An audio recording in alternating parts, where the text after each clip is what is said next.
As the global population continuously increases, water sanitation becomes a significant issue across developing countries. According to the United Nations in 2013, 783 million people do not have access to clean water, and almost 2.5 billion do not have, resulting in 6 to 8 million deaths annually from water-related diseases. In particular, this presentation will be discussing the sanitation issues of storage water in India and will be focusing on the fundamental sanitary facilities.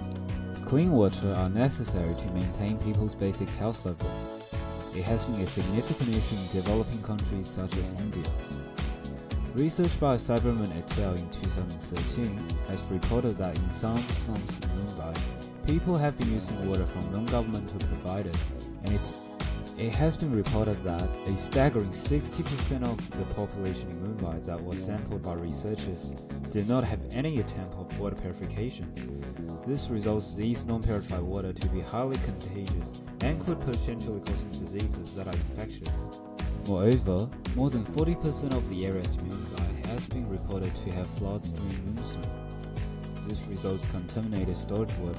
Research has also argued that 99% of the population in Mumbai is required to regularly purchase drinking water, and 55% of its population are only able to access water resource every 3 days or even longer.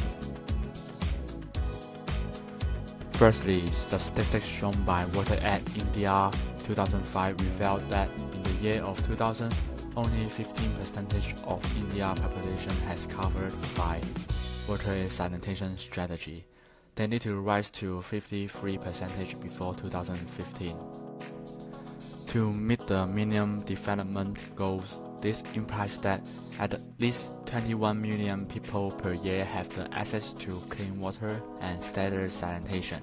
To do so, government has suggested to increase the technology of storage and household water treatment interventions, thus to improve water quality in slums. This could potentially lead to the decrease due to 50% of water being contaminated at a season.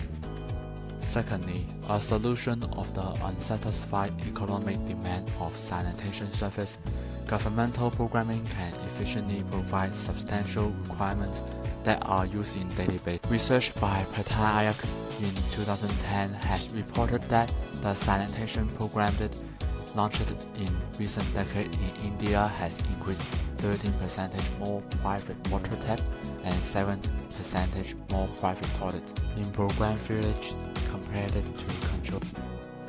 As a chain benefit from the increased private sanitation needs, households covered by governmental sanitation programs have saved a significant amount of cash that could benefit their overall economy.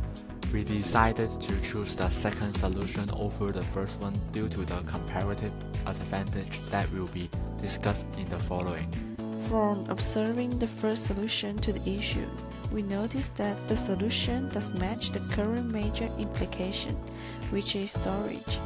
However, this solution suggested by the local government, which is to safely store water, seems to be not as convincing. A very recent study in 2016 by Benja et al. Has noted that people have been still storage underground water in 30. Meanwhile, the second solution of governmental programming by providing private water taps and toilets in areas such as slums and villages, it has shown its high potential of significantly improving sanitation by having qualified private water resources and sanitation needs. Residents can not only prevent the risk of contamination of sharing water taps and toilets from unreliable providers. It is also economically beneficial that residents could no longer having the need to pay extra for daily.